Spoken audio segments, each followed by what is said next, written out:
Go ahead and bring this meeting of the City of Chattanooga Industrial Development Board to order. It is Monday, July 14th. Would like to note that this meeting was duly advertised and we do have a quorum present for the record. First item of business is, they're all coming in. Our ranks as well. Wonderful, just in time. First thing we need to take care of is the election of officers for this next fiscal year. Phil, do we do these one at a time? Probably be better to do chair first, then vice chair or secretary. So at this time, I will open the floor for nominations for a chair. I'll nominate Carrie Hayes. Do we have a second? Second. All in favor, say aye. Aye. Thank you very much. Do we have a nomination for a vice chair? I'll nominate Althea Jones. Do we have a second? Second. All in favor, say aye. Aye. Congratulations, Vice Chair Jones. We have a nomination for secretary. I nominate Gordon Parker. Thank you. Do we have a second? All in favor, say aye. Aye. Thank you. And for assistant secretary, do we have a nomination? Who is the current one, Jim? Okay, I nominate Jim Floyd. All in favor, say aye. Aye. Thank you You're very doing a much. super job, Jim. Keep it up. Thank you very much, everyone. Board members, your minutes should be, for the June 2nd meeting, should be in your packets, and I'll give you a moment to review those before we vote to amend them or approve them. Take a motion whenever y'all are ready. Motion to approve. Do we have a second? Second. All in favor, say aye. Aye. Those minutes are approved. At this time, I'll be happy to recognize anyone from the audience who would like to address this board about anything that may be on your mind. Okay. Moving into our regular agenda, we've got several program updates and then a few items that do require our action. First is IDB Volkswagen Grants Financial Progress Report, Program Summary, and Tax Increment Financing Summary updates by Ms. Liu. Good morning. Good morning, members of the board, and congratulations on the board officers. Thank you. Okay, I have quite a few reports to present. Okay. Very first one, the longest one, but it's easiest one. Since my last report to you in March, nothing changed. The percent spent, encumbered, and contingency, we are still at 99%. All right, flip a few pages. Next one is the Economic Development Program Summary. For that one, combining all the programs we're running right now, we have a combined cash available to spend at $2.9 million. We have no question, then we will move on to the next one. This is the E2I2 program summary. Since the start of this program in November 2023, to date we spent about $21 million. At the date of this report in June 25th, we had about $4.9 million negative cash. That reimbursement actually we have received since then. So as of now, what we spend is what we also reimbursed, because we received reimbursement from the city. So we're okay on that program. The last report is the TIF. And since right now it's July and we're after the tax season, all the tax payment have came in for each of the TIF. This year we have received five TIF payments from Black Creek, MLK, East Chattanooga Rising, and for the very first time, North River Shore, the Commerce Center, and also Sports Authority. These are new ones for this year. The payments actually come in and almost all the dollar amount go out to the developer, short of the admin fee, the 5% we're supposed to receive, retained by the IDB, that we are keeping for the IDB. Okay, the next page will show you a detail each year for each TIF, how much we receive from the county, how much we receive from the city, and how much we remitted to the developer. One thing I do need to point out to the board is the TIF, the East Chattanooga Rising. This is the fifth year we're receiving payments for that particular TIF. But as you can tell, the payments received from county and the city is far less than we expected. at the initial this TIF, we had a $4 million loan agreement with City of Chattanooga. And so far, the dollar amount we received were sufficient to pay for the interest incurred for the year, for each of the year. The last page showed you the amortization sheet we have on this loan. The first few years, each year was supposed to pay over $200,000. Well, the first year, $200,000 interest payment. Subsequent year, $141,000. Anyway, each of the year, the dollar amount we're receiving is not enough to cover the interest. So that kind of raised an alarm. And we have had a conversation with economic development, and Sharita can give an update on that particular TIF, and something's going to be done about it. And other than that, do you have any questions for me? Eleanor, if we're not getting enough money in here, what is the next step? I guess that'll be a Sharita question. Give us an update on that one. Good morning, Board. Sherry Dallin, Senior Advisor for Economic and Workforce Development. At the end of the presentation today, I have an overview of all of the existing TIFs. On the East Chattanooga Rising TIF, and I will report on that one as well.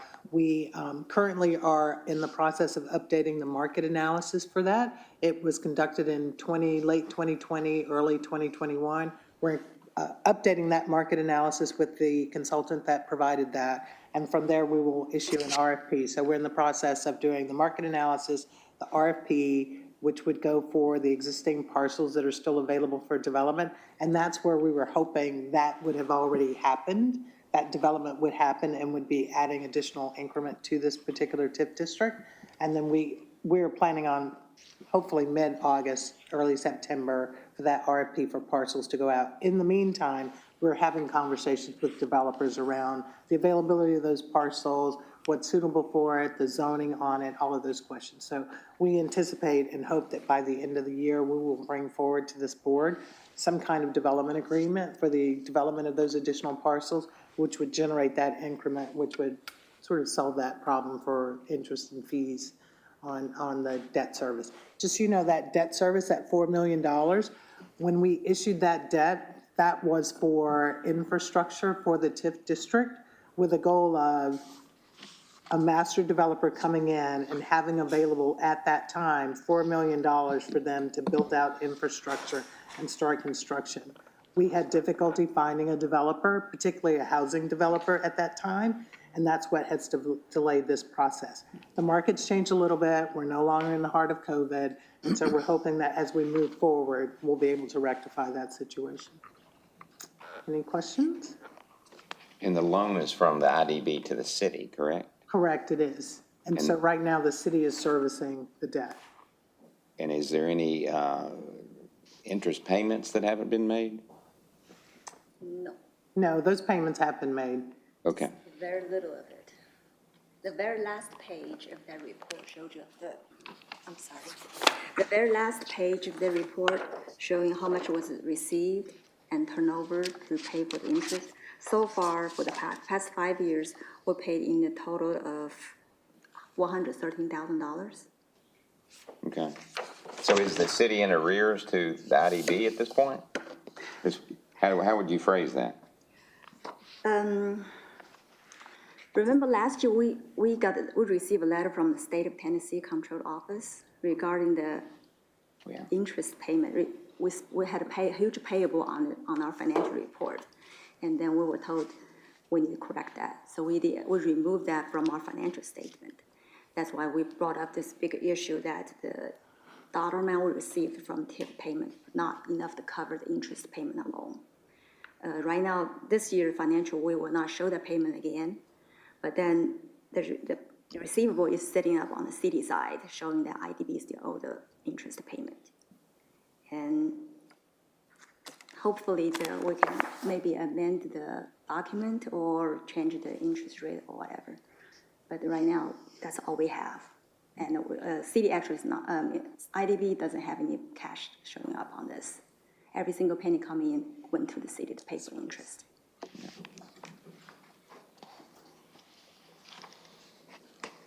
Thank you, Eleanor. Any other questions about this from the board at this moment?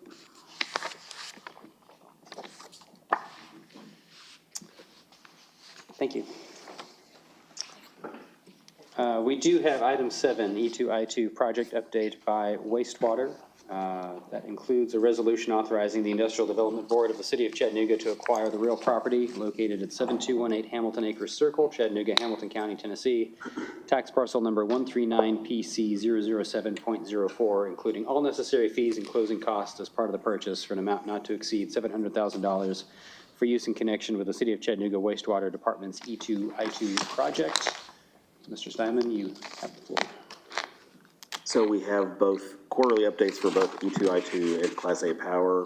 And if you have any specific questions, we have project managers here for those. Okay. So I'll just specifically speak to the resolution request, if that's all right. That's fine with me. And as you may be familiar, recall, we did come previously with, I think, a not to exceed $400,000 request for easements for this project. And in this particular instance, we're looking at acquiring real property for an amount not to exceed $700,000.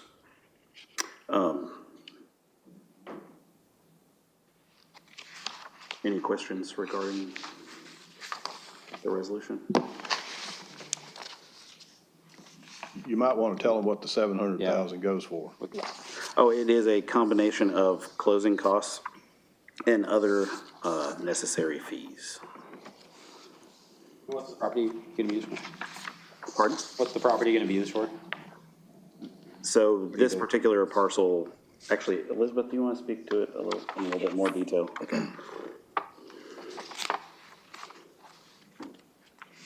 Good morning. This particular parcel will be used as a permanent access point for the tank site. And the appraised value, the actual purchase price is $580,000. Okay. So is 580,000 of the 700 going for the purchase price? Yes, sir.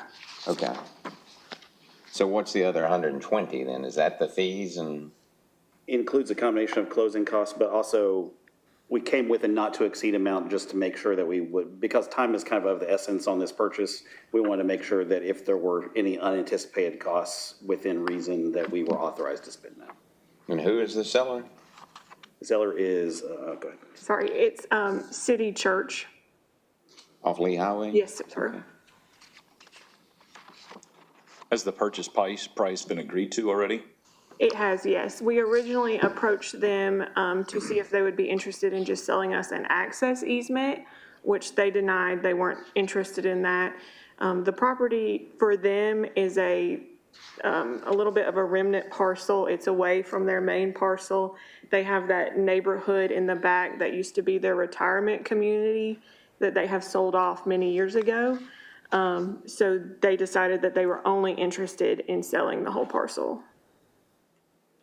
And we will have the opportunity at a future date, once this project is completed, for the parcel to be transferred to the city and then to issue an RFP to sell that portion of the parcel that's not required for this purpose.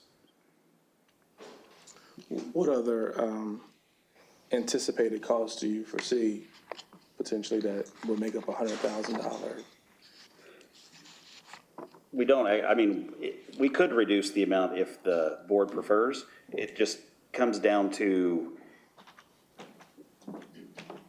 we're really purchasing this because from a project schedule standpoint, we really need to keep things moving forward. And so because this board only meets once a month or sometimes skips those as needed, we didn't want to be in a situation where we weren't authorized to spend anything that may come up. Gotcha. But again, the purchase price is already established in writing with the seller. Yes, they agreed to the appraised value. Okay. Okay.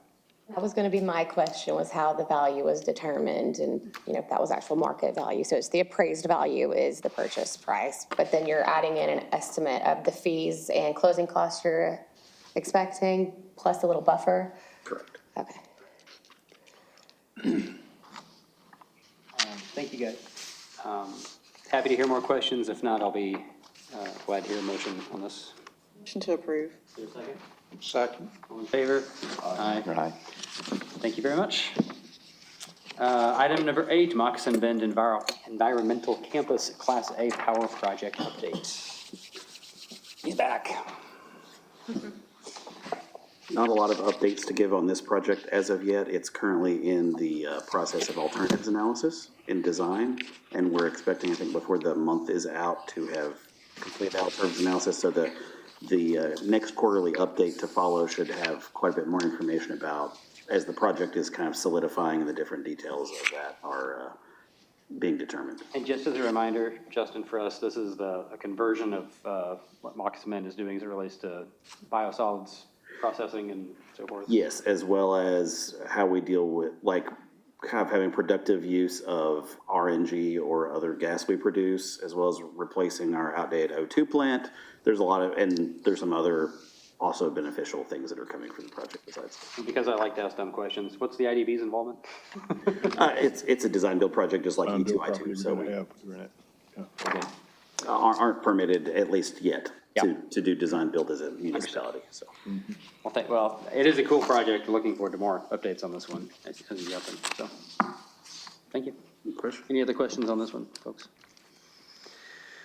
Thank you very much. Item number 9, we have 2 resolutions that we'll take separately. Chattanooga Housing Authority request for project funding. Item 9A, resolution authorizing the allocation of $1.5 million from the Industrial Development Board IDB renewing Chattanooga account NR17 to the Chattanooga Housing Authority for Phase 1 renovation and expansion of the James A. Henry Hub at 1241 Grove Street as part of the city and CHA's successful $50 million Choice Neighborhoods Implementation Grant for the One West Side Transformation Plan. Do you want to note this was deferred from last month? Ms. Allen? Good morning, Board. Again, this item is coming as a request from the mayor for the Industrial Development Board to hear this item. We provided a presentation at the last meeting and deferred it to move it to this meeting for vote to allow time for board members to digest the information. Staff's recommending support of this $1.5 million grant to the Housing Authority. This is allowed under state statute, section 7530302A8. That's our legal counsel will look at us for that one.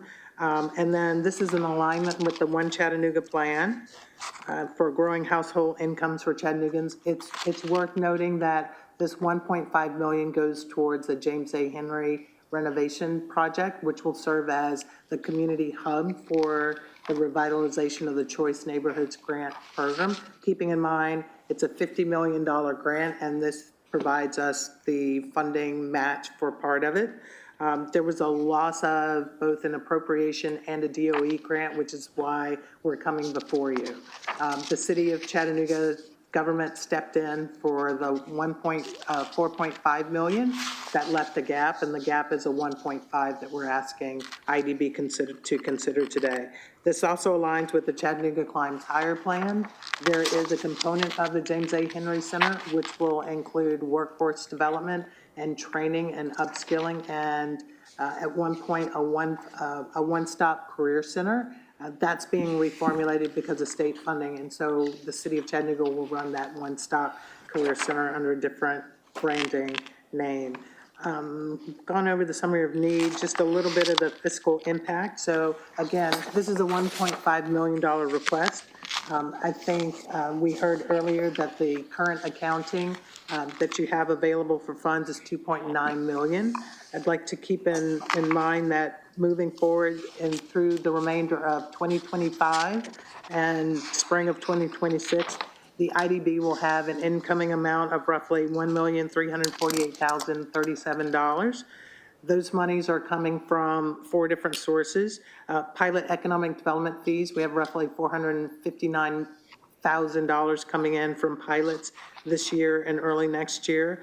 We have a funding of $538,000, which will coming back to the IDB for growing small business, or it's coming back for small business programs, not designated for growing small business. That's coming from monies that were sitting at Chattanooga Neighborhood Enterprise that are coming to the IDB. We also have a repayment of neighborhood reinvestment loan funds. During COVID, the IDB sent $500,000 to the Southeast Tennessee Development District for implementation of a small business program. I will cover that in a presentation later. So 500,000 was sent over with the stipulation that those funds had to come back to the IDB when they were repaid. So to date, 331,000 has been repaid. Those funds will be coming back to us this year. And then we have a county match from Hamilton County government, $200,000. That's for the High Growth, High Jobs Initiative Program. That's a match where both the IDB and the county are putting money in for that. And so we have invoiced them, and so that 20,000 is coming in. So again, we're asking this board to consider approving the 1.5 million grant that would go to the Chattanooga Housing Authority for the James A. Henry project. And we will have coming back in the roughly 1.3 million. And I'm available to take any requests, and we do have the Housing Authority here if you'd like to hear from them as well. Thank you. Just to recap, so we are within our statutory authority to do this. Yes. It is legal for us to do that. The 1.5 million that we're considering transferring, it sounds like there's monies due us that would rectify that fund balance within 12 months or so, if I understand you properly. not Correct, sooner. yes. And there is a clear workforce development use for the building. What is the timing for actual renovation construction? I'm not exactly sure what the status is or We could have when a delivery would be expected. Betsy McBride Based on the from standard. Chattanooga Housing Authority speak to the timing of the project.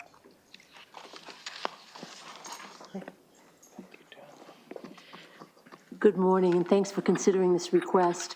Currently, the renovation and expansion in Phase 1 should be completed by the end of December, with the Head Start group moving in February of 2026.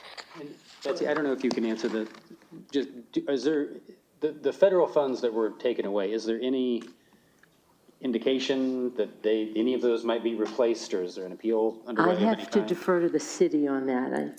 It was a Department of Energy grant that the city had applied for in the amount of $2.9 million, as well as an earmark with the help of Congressman Fleischman of $5 million. So I don't know.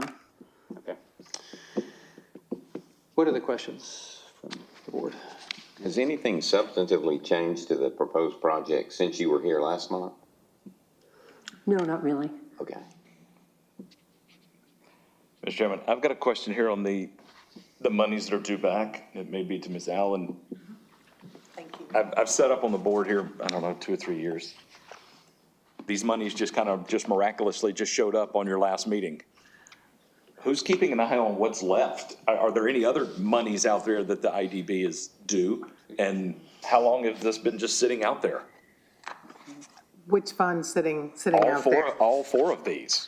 Oh, so we do keep track of this, so that, for instance, when a pilot is approved through city, county, and then the IDB, we know what those pilot payments are and when those pilot payments are coming into the IDB. And so that's part of that quarterly report that this board receives every month. When you get those monies that are coming into that account, that's from all of those different pilot funds.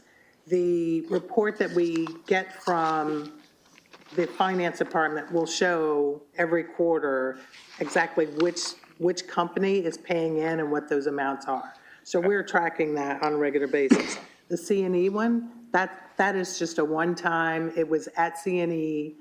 C&E was at the time the monies were sent over to implement small business programs. They did not. And then we found out that they were going to send those monies back to us. So that's where that one came in. Revolving loan fund, we knew in 2020 that those monies were going to come back to us. They were not due back to the city until 2029. And so what we said is, there's already $331,000. Why wait until 2029? Send those monies over to us now. So we're requesting those ahead of time. Okay.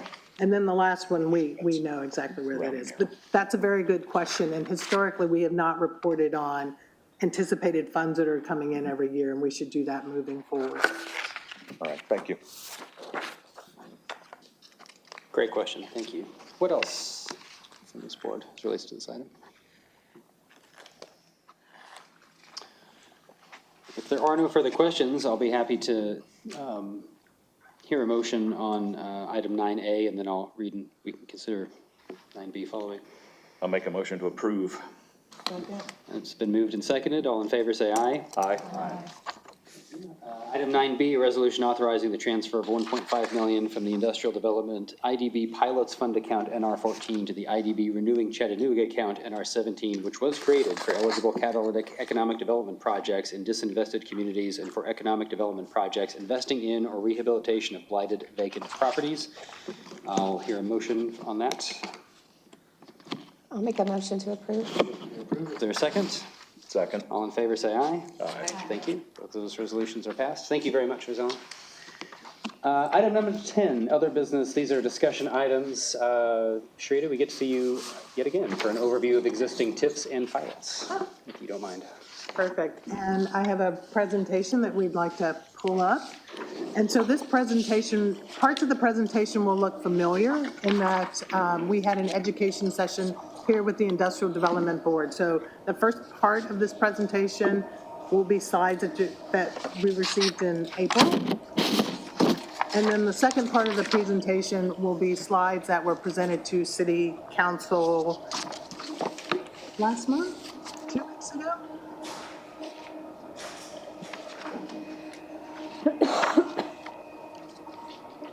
And so I will point out to the board that most of the legislation that is written for small business programs require that the board provide an annual update of all programs to both City Council and the Industrial Development Board. And so this will be part of that update. Some of these will look familiar because the Industrial Development Board approved some of these grants, and others will be new. And so again, this is a duplicate of the report that was presented to City Council on June 24th. So this is what we're required to bring to you each year. Talk a little bit about the department. So we've added 2 staffers in the last 6 weeks. So for the first time in 5 years, economic development is fully staffed. We're playing a little catch up on some of our previous programs, including some of our existing TIFs. So we have workforce development, we have economic development, we have TIF experience, pilot experience. And so moving forward, again, we're fully staffed. Economic development programs, these are the programs that are funded through City Council and Industrial Development Board. I will run quickly through those. Startups, neighborhood businesses, growing small business, workforce development, large capital projects. Again, the board saw this, I believe, in April during a staff training. It just looks at through the existing toolkit that we have, recognizing some of these will sunset soon because the monies will be exhausted.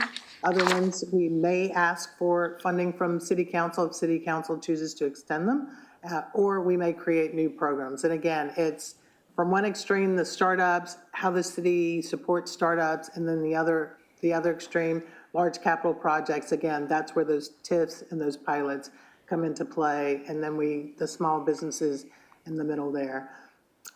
Again, we saw this back in April. These are the recent studies and reports that inform the type of incentives that we have and the type to either revise them or create new ones. And then this is the Neighborhood Reinvestment Fund. This was part of the loan fund where the IDB put the $500,000 towards loans to small businesses right after we shut businesses down during COVID. And that's where this $331,000 has been repaid. And that, so again, if you're looking at the 46 businesses that received loans, 43 are current on payments. We've had 2 business closures. One was acquired, someone, bought their land.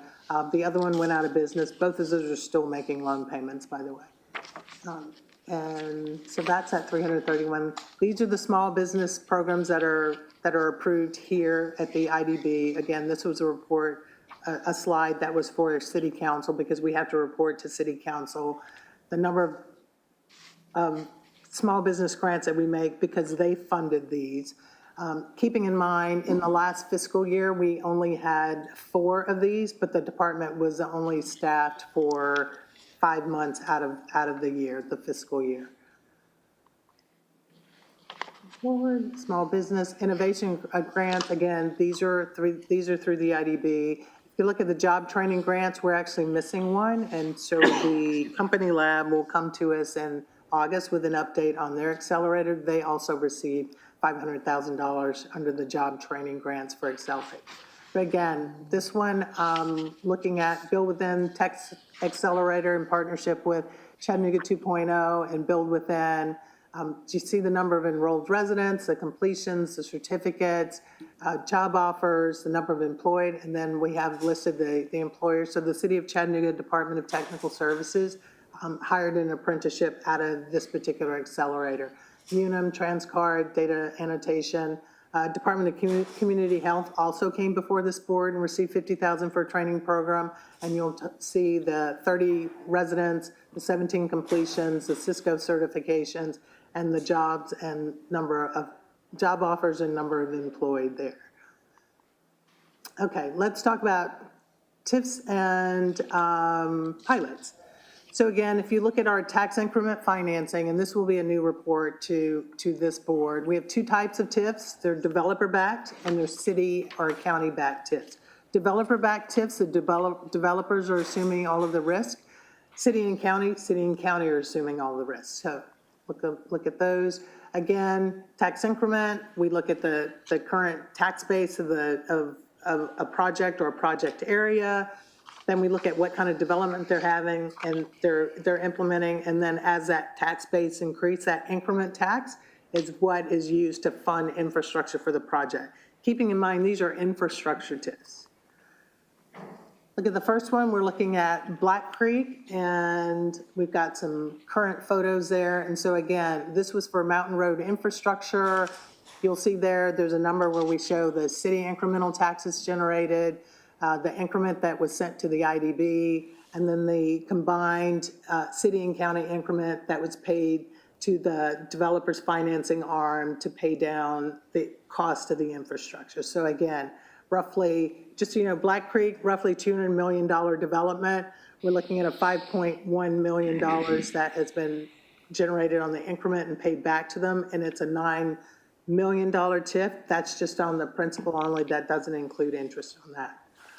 ML King extension, again, this one came through the IDB. That's a $3.5 million principal TIF, 15-year time horizon.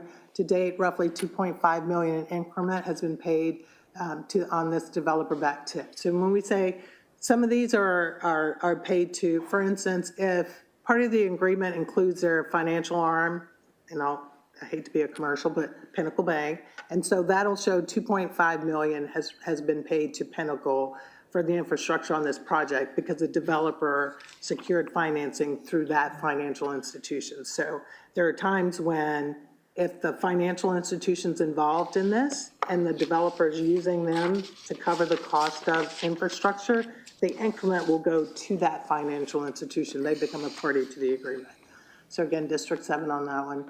North River Commerce Center, again, this was industrial park redevelopment, vacant land, bringing that online. It also included some infrastructure the city wanted to see, which was straightening and connecting Soccer Road so that it came out at a signal. It included building out additional infrastructure, connecting with Riverwalk. So those kinds are walking paths, those kinds of things. So again, looking at that one, roughly $10 million TIF, and to date, $363,000 in increment has been paid on this particular one.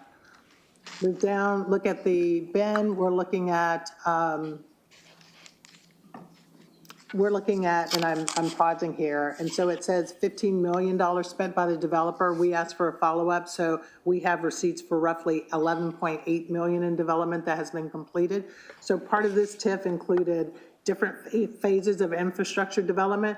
The first phase of infrastructure for this one is the phase that's closest to the Martin Luther King extension project that we saw earlier. So again, it's taking that development and kind of moving it towards the west there. So that infrastructure has started. We've got curb cuts. You see that current picture. Curb cuts, sewer, infrastructure, all of those things have been happening, and that's required in phase 1.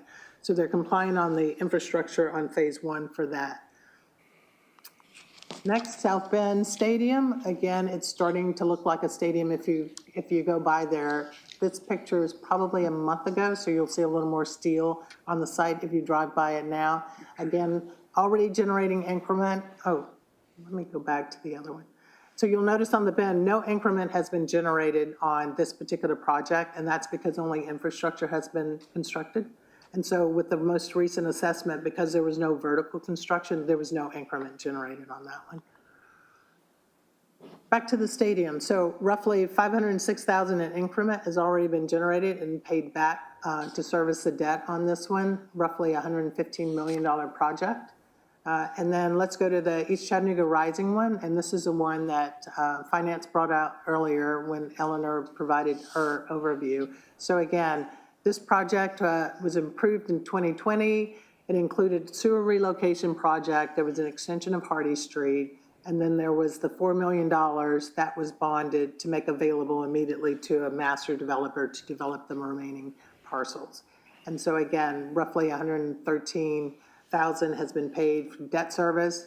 Obviously not enough to cover the current debt service. And so you'll have the next steps here, updating the market analysis, doing an RFP for the remaining TIF parcels, and then making development happen on the rest of that site. Pilots. Any questions on TIFs before I move to pilots? One clarification, if you would, Sure. Sharia. Why is it like, for instance, comparing the bin to this stadium, and I heard you talking about vertical development, why is one generated, what you're talking, what's Payments? Payments, and one hasn't? Oh, it's just a function of the type of development that has happened in the assessment, how it's assessed. Has the value of the property improved from development of the stadium versus, for instance, stadium have parcels, the stadium district, there are additional parcels included in that larger district that already have development that have come online and been assessed. That's what's generating that additional increment. If you look at the Bend, the way the Bend district is drawn, there's not been either sell-off of parcels or construction on those parcels that would generate increment in the entire district. So the difference is the stadium district, much larger district, larger parcels, if you're talking hundreds of parcels, and sort of the development that has started happening in and around the stadium proper sort of parcel footprint. And I may be wrong here, but as I recall, the bin project was announced before the stadium. And yet, does the administration have concerns about the status of the bin development? You know what? No. And so I think what's happening is development will happen. It is taking longer to happen. And again, some of that is driven by it's a smaller TIF district. And we'll see the same, for instance, East Chattanooga Rising was a smaller TIF district as opposed to drawing a larger district where the development that happens around it can fuel additional increment into that. So it's the pluses and minuses. Do you want sort of a large district that takes lots of time to manage and lots of parcels? Because again, we have the parcel map and we know every year we've got to trigger certain parcels. That's a lot more intensive from a management side versus do you want to do a smaller TIF district where you have one developer who's making all of the development happen versus a larger TIF district where you've got hundreds of parcels with dozens and dozens of developers making increment happen. Good question. So, excuse me, to piggyback on Mr. Rogers' comment, the stadium tended to get the most negative pushback, yet here seems to be our biggest win so far. Yes. Yes. I just want to make that point. It's a great point, yes. And there's a lot of excitement around the stadium, which is why there's a lot of excitement happening on parcels around the stadium. Yes, that has helped fuel that. Thank you. Sharita, just one more question, and to revisit a topic from earlier. I know the East Chattanooga Rising project was snake bit by the pandemic. Do you have the ability to look in your crystal ball? If the RFP is going to be let in August, do you have any idea what the steps are following that in terms of how long that's open, when you might get developer under selected and all that? We're having conversations internally now to determine the time frame on that, sort of reverse engineering, but we would like to have something happen fairly quickly after Augast. Yeah, okay. I'd love an update about that, maybe again before the end of the year, just to see where. Absolutely. And I think, where are we, July, mid-August, we will have additional Okay. updates. Thanks. Perfect. Okay, pilots. Again, we'll move into pilots. Just a refresher, pilots are the tools, we use the pilot tools to recruit and help local businesses that are expanding that have exportable products or services. So this is the tool that we use to build the economy, because we're using this tool for companies that can take whatever the service they provide or the products they make and sell those somewhere else. That's bringing new dollars into the economy. So that's how we use this tool.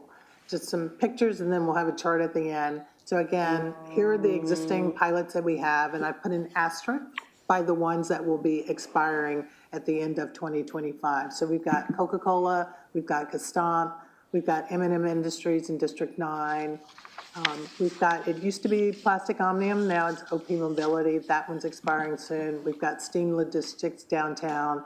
Unum was a special pilot. That was for their parking structures in order to open up some of the surface parking lots for development.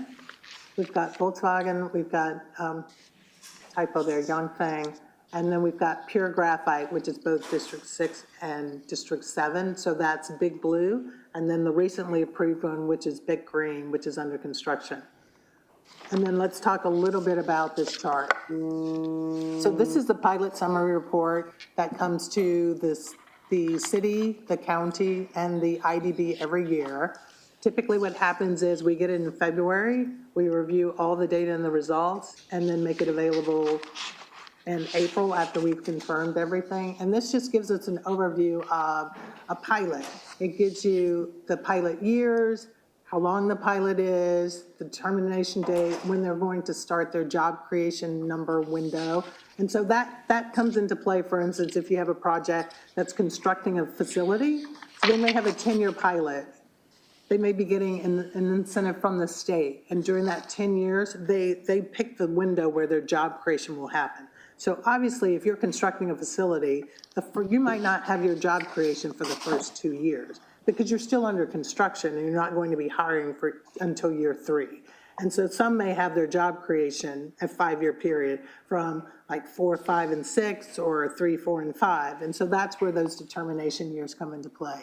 You'll see the actual pilot value. You'll see their investment commitment, that blue, that purple, that's what they're committing to. You'll see their investment, you'll see the actual investment that they made, and then you'll see the contractual equipment, commitment. The yellow part is where typically if a company receives an incentive from the state requires the company to be 90% compliant in order to keep their incentive. So that's where that contractual commitment is.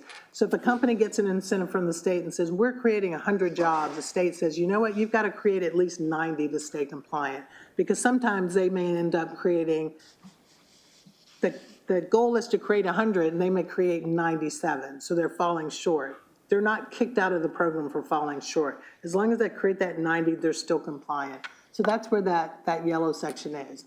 And then what's important for us is looking at the green section, which is the wages committed, the actual wages. And again, this is where we want to incentivize higher wage jobs, jobs with benefits, and then looking at, or jobs with career paths into higher wages. And then we start looking at actual taxes paid and then annual payroll. And so again, we're incentivizing companies to help grow our economy. They're bringing new dollars into the economy. And then when you look at actual annual payroll, the payroll dollars, those are typically dollars that stay in our economy. So that's where dollars start recirculating, which is where those dollars start to impact the small businesses that we incentivize on the other end. And so that's where we take the pilot fees that come in, those economic development fee payments, and we fund, or we have the Industrial Development Board funds all of those other smaller programs. Those are the businesses that help with that recirculation of dollars that come from that annual payroll side. So that's kind of where we are on this one. And I'm happy to provide you this report as a separate document so that you can actually zoom in and read it, because it may be small on the attachment that you have. Yes, if I'm reading this correctly. So the determination date is when they need to be in compliance, contractual compliance with. That's when they start their job counts and they have to be in compliance. Yes. I don't know if anybody else read the article, but I do have a question because it's very obvious on here, the steam logistics numbers are off, and so that's another year before they actually have to start counting or dealing Correct. with And so their- the steam logistics, again, that was a special project where that incentive was part of, much like Unum was development of parking garages and essentially had no job creation. On this one, steam, there was job creation. The job creation was moved out. The goal of that project was redevelopment of the John Ross building. Again, vacant building, 20 years, dilapidated, in our downtown, in our tourist district. And so again, the goal of that one was getting that structure reconstructed, putting it under a pilot during the phase, and then starting the job phases. When they have been compliant at one point, and then their jobs fell down, and then they still have additional years for job creation on that one. And then if you look at the amount of pilot, of the value on that one, so the pilot value is roughly $525,000. Again, the benefit for that one was having the structure come under a pilot, under the auspice, the ownership of the IDB during that renovation period, and then moving forward and looking over the capital investment on that one. So again, it's exceeding their capital investment and looking at, the numbers are getting small on me here, but yeah. And then looking at their annual payroll on that one. Any other questions? Yeah, so it looks like Yenfeng is slightly under their contractual and commitments. Great observation. So Yangfeng, Plastic Omnium are the two that at some point during their term have had clawbacks issued. And so what that looks like is when a company is not compliant, all the agreements are, every agreement is different, but basically the sort of non-compliant agreements allow the mayors to decide, do we want to implement a penalty based on not having met capital investment or not having met job creation? And then once that is, the determination has been made to exercise that agreement, we then look at and we contact county, property assessor, property appraiser, there are 14 people that have to be notified, by certified mail that we're enacting this penalty, and then we do that penalty, and it's based on the percentage point that they're not in compliance. And so we monitor that every year, and so that's part of the process where we get the report in February, we look through the report, we confirm all the jobs, we ask for receipts, we confirm the capital investment, and then we determine, do we need to implement a penalty? And if so, what does that look like? And then we have conversations with the two mayors and then the 14 people involved, just to say, okay, we're doing this and this is when it starts. Yeah. Thank you, Shrita. I did want to note, it's impressive to me that on both the CapEx and the wages, the actual exceeds the committed by, I think, a meaningful percentage, which is encouraging. And two, the actual taxes paid is also a meaningful number. And I think sometimes pilots are misunderstood as a zeroing out of taxes, which is not accurate. So aside from the very relevant cases that folks have pointed out, I think that's worth acknowledging. Have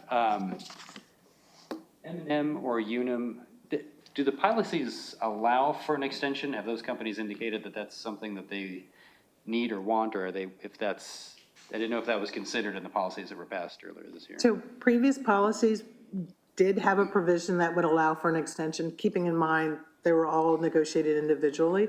Moving forward with our new pilot policies, we've removed that provision. So there's not an ability to automatically come forward and extend, or to automatically add additional CapEx, which would then extend your pilot. So we've removed that provision. That's good to know. Thank you.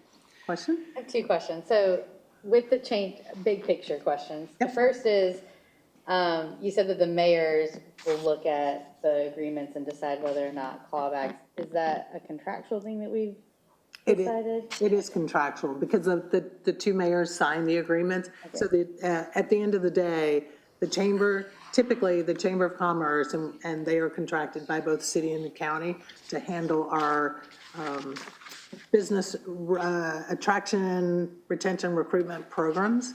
So they will bring it forward, they will vet it, they will look at it, and then they take it to city, county staff, and from once it passes city, county staff. It then goes to city and county mayors, and at that point, the negotiations happen. Typically, the companies will want to meet with the mayors, so they have that back and forth. There's usually 2 meetings between the mayors and the companies to get to that point, and then it comes back to staff and our city attorney and our outside counsel, and at that point, we're restructuring the agreement. Which is nice, because thanks to approving recent policies, we now have a template pilot agreement, which we basically say, if you would like a pilot, here's our agreement. If you want to make any changes or modifications, we get to decide what those look like, and that's where the negotiations start. And so as a result, when it comes to the penalty, exercising the penalty piece, that's where the two mayors come into play. And we've had mayors call the companies to say, you know, you're not in compliant, we're going to exercise this, we just need you to know, who on your side do we need to contact, and then we move forward from there. It's just an odd, because we're the receiving end, and so we're getting these funds, but we aren't really the enforcement end, and we're not really the generation end either, because we stopped it where it was coming before us first, before it went to them. They're voting on it, and so that phase of it, we interact with them, right? Correct. On the front end, instead of it. So I just wanted to make that point, I guess, as we think about project moving forward. We're not moving forward really deciding what these projects are either, other than kind of telling our representatives what we think would be nice to see. Yes. Broader picture. Interesting. That's a quick update on TIFs and pilots. Great questions. Thank you. Any other questions from Ms. Allen before she steps down? Thank you very much, Rita. Item 10B, certificate of self-insurance, the IDB for easement. Yes, this is something that has been negotiated out at this point in time based upon the fact that the E2I2 project that you talked about earlier here had a number of properties that we were trying to get easements from to be able to get access to that. And one of the issues came up in this case as to the property being owned by the IDB as opposed to being owned by the city of Chattanooga. And the city and the IDB can do a certificate of self-insurance in the event that there is a Tort Liability Act claim in a matter of this case, because y'all do not have a specific insurance policy as well. We've determined that at least you would be covered as a governmental entity under the self-insurance provisions of that. And we've given them a certificate of self-insurance. Just wanted to advise this body of that. Okay. That we consider this to be a governmental entity under state law, and they're subject to the limits of the Tort Liability Act here in Tennessee. Okay. Thank you. Any questions about that? Good information. Any other items for discussion or contemplation this morning? If not, I'll be glad to hear a motion to adjourn.